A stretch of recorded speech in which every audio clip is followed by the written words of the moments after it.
करेंगे तो जाकर के होगा, ऐसा मत सोचिए। जो चीज आपको अच्छी लगती है, हाँ, वो गीत गाना अच्छा लगता है। बोलते थे जमीन, जबकि है ये जमीन, है ना। जैसे कहीं पे घाव हो जाता है, हिंदी में क्या बोलते हैं, घाव, और जब उसको उर्दू में बोलते हैं तो कहते क्या कहते हैं, जख्म। तो जा में भी नुक्ता है, अब का में नुक्ता लगेगा तो क्या बोलेंगे, खा, है ना, खा।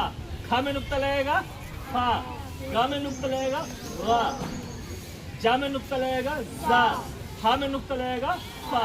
अब हम लोग बहुत जल्दी कर देते, फिर क्या हुआ, फिर क्या हुआ, फिर नहीं होता, फिर होता है ना। अधिकतर हम लोग यही बोलते थे, फिर क्या हुआ, फिर क्या हुआ, है ना।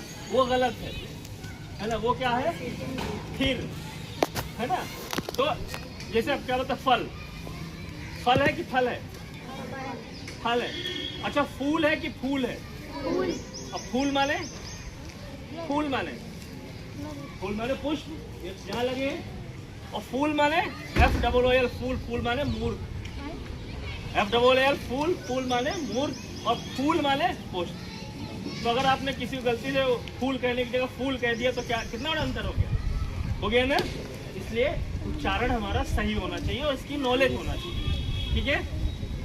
तो जब हम कार्यशाला कराएंगे तो ये सारी चीज़ें, और आप बहुत सारी एक्टिविटीज होती हैं। किसी बच्चों की आवाज़ बहुत स्लो होती है, उस आवाज़ को कैसे हम लाउड करें, है ना।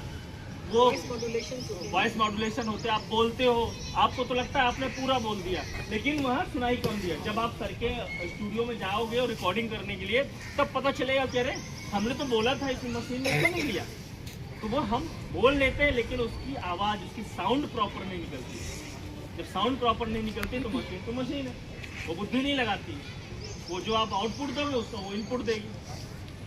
गलत बोल गए ना, जो आप इनपुट दोगे वो उसका आउटपुट देगी, ठीक है। तो अपना परिचय कौन देगा सबसे, चलो सुनो, छुटकी हाँ, लो अपना परिचय भी देने, नाम और क्लास बताओ, उसमें क्या फरमा रही है।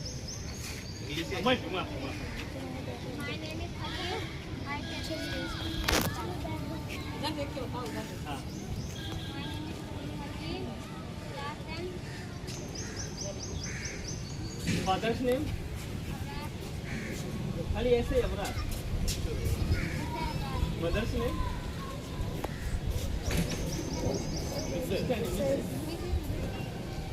कौन सी क्लास में, 10th। क्लास टीचर कौन है जी, थोड़ा सा तेज बोलो, जैसे बाहरी लोग हमारे जैसे आ जाएंगे तो क्या होगा, क्या है, जसकरण। और कौन आया, गुड, ताली बजाओ। और कौन आएगा, आप तुम आओ, आ जाओ, आ जाओ। हाँ,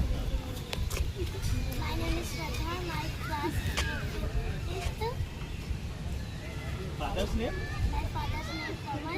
मदर्स नेम, और क्लास टीचर्स नेम, जो प्रिंसिपल नेम, प्रिंसिपल नेम नहीं पता, लेकिन वहाँ पे लिखा है, क्या लिखा है, मिस्टर राम बहादुर सिंह। फिर बोलो, मिस्टर राम बहादुर सिंह, बोलो जोर से, मिस्टर राम बहादुर सिंह।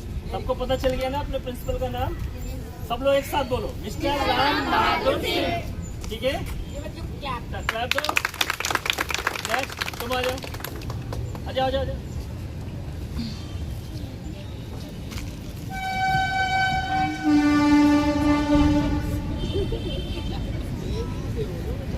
पीछे चलो, एक तो और थोड़ा सा पीछे चलो, और पीछे, और पीछे, हाँ। बोलो, नहीं सुनाई दिया, ट्रेन निकल जाती है।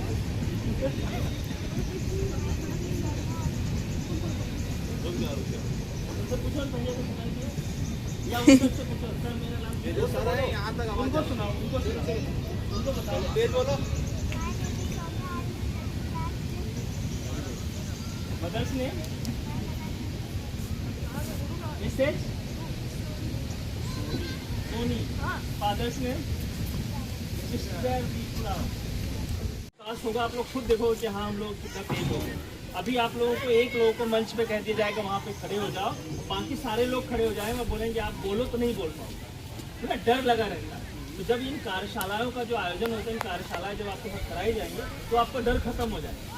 देखिए आप आईएएस बनोगे, आईएएस की परीक्षा दोगे, आप कितने भी पढ़ने में तेज है, लेकिन लास्ट में आप वाइवा देने जाओगे। वाइवा में क्या देखा जाता है, आप कैसे बातचीत करते हो, कैसे हैंडल करोगे लोगों को, है ना। अब पता चले आप वहाँ 6-7 लोग बैठे हुए वाइवा लेने के लिए और आप डर गए, है ना, तो फेल हो जाओगे ना। इसलिए इस तरह की कार्यशालाएं बहुत ज़रूरी हो गई है, ठीक है। अब कोई भी नौकरी है वो इंटरव्यू होगा ही होगा, है ना।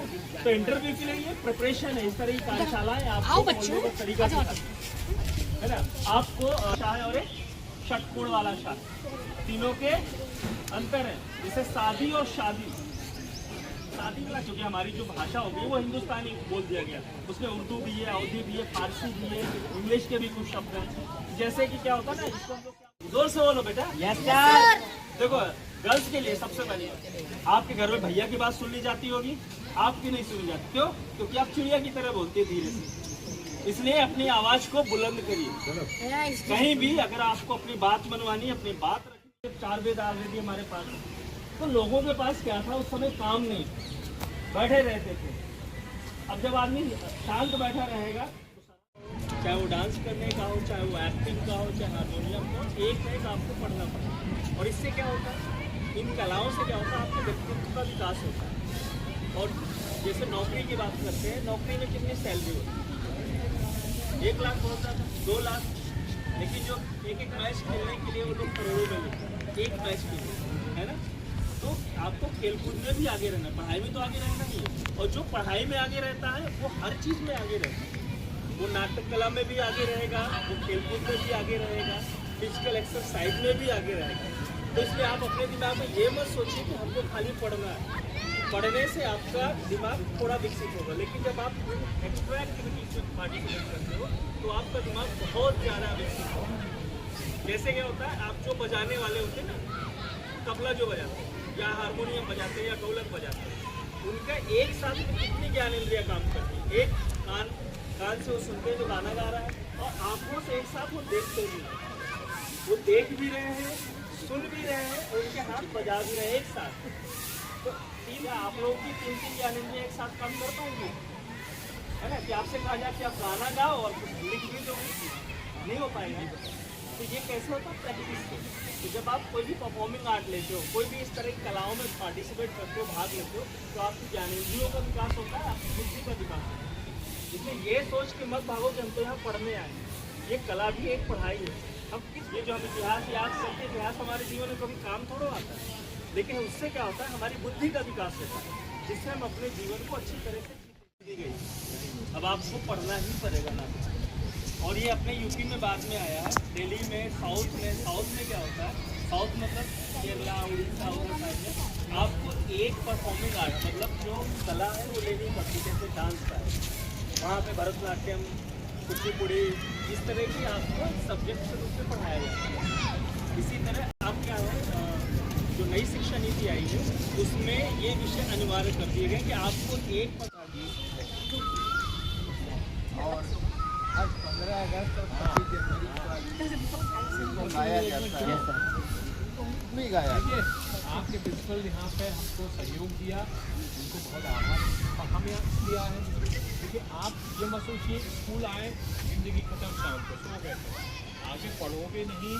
ये चीज़ें कभी बड़ी जगह पे चले गए, आपको किसी कंपटीशन में कोर्स लिया, तो चीज़ें ऐसी रखिए। आपको देखिए पूरा सहयोग कर रहे हैं, इतना बढ़िया स्कूल है, मैं ही रहता हूँ। आप ये करेंगे तो उन्होंने पिछले साल में कहा है कि जैसे बच्चे हम आपके यहाँ से जरूर लेंगे, जिसको यहाँ रिकॉर्ड करेंगे, अपने यूट्यूब में डालेंगे। ये हम भारत सरकार की तरफ से यहाँ आए, उसको वहाँ जाएंगे तो आपको स्कूल का नाम होगा, आपका नाम होगा, आपका सहयोग का नाम होगा। तो आप ये काम करिए, क्योंकि सिर्फ यही जरूरी नहीं है कि आप पढ़े लिखे और घर चले जाए। ये यहाँ पे आपको सहयोग करने किस लिए थोड़ी बैठे हैं, आप इससे अपनी समस्याएं और ये सब चीज़ें करिए।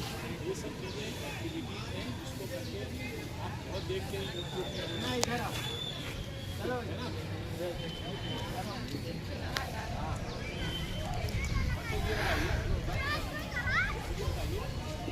आपको बच्चे को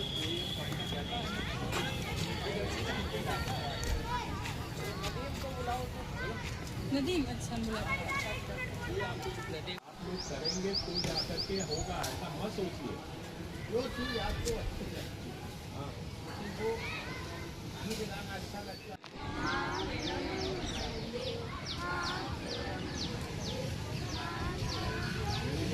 अरे बेटा इस तरह खड़े रहो। और प्लीज आओ और इधर से। अब आप मेरे पास करो। ये मंदिर में क्या है ये बताइए। ये लड़के तो भागने की फिराक में। बोलो। वंदे मातरम क्या है? देखिए आपको ये बात जानना चाहिए, राष्ट्रगीत और राष्ट्रगान होता है, ये आपको सबसे नंबर। राष्ट्रगान है जन गण मन अधि, है ना? ये इसको आपको जानना इसलिए जरूरी है, दो मुख्य हैं। जब भी कहीं परेड